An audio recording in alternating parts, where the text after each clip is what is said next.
విద్యార్థులకు మరియు నమస్కారం అండి.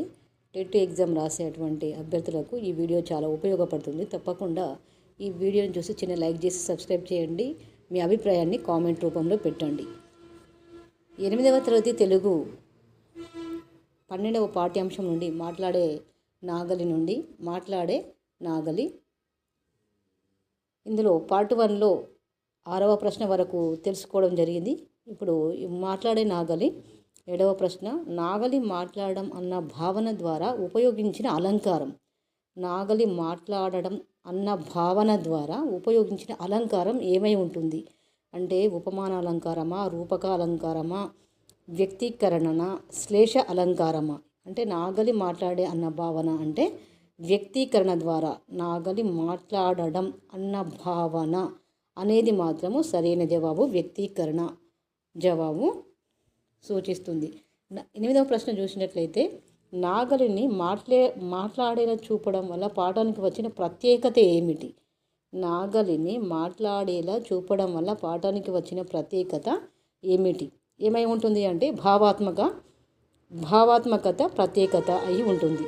నాగలి మాట్లాడేలా చూపడం వల్ల పాఠానికి వచ్చిన ప్రత్యేకత అంటే ఈ పాఠ్యాంశానికి వచ్చినటువంటి ప్రత్యేకత భావాత్మకత అయి ఉంటుంది. వినోదం కాదు, గంభీరత కాదు, అతిశయోక్తి కాదు. కావున సరైన జవాబు భావాత్మకత.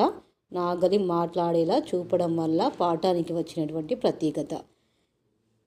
తప్పక వినండి. ఇది తప్పకుండా టెట్ 2026 అభ్యర్థులకైతే చాలా ఉపయోగపడుతుంది. ఇది ప్రతి సంవత్సరము 2 సార్లు వచ్చేటువంటి ఎగ్జామ్లో తప్పకుండా ఇవే తిరిగి ఇవ్వడం జరుగుతుంది. కాబట్టి 9వ ప్రశ్న చూడండి.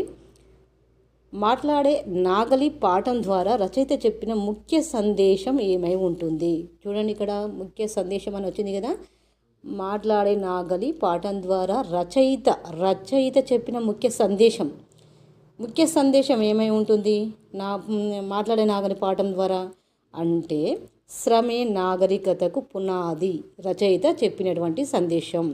మాట్లాడే నాగలి పాఠం ద్వారా రచయిత చెప్పిన ముఖ్య సందేశం ఏమై ఉంటుంది అని అంటే శ్రమే నాగరికతకు పునాది అనేది ఇక్కడ సరైన జవాబు చెప్తుంది.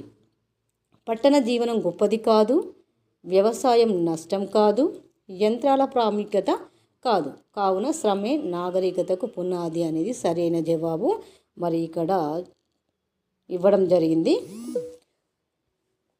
10వ ప్రశ్న చూసినట్లయితే ఈ పాఠం ఏ విలువను బలంగా ప్రతిపాదిస్తుంది?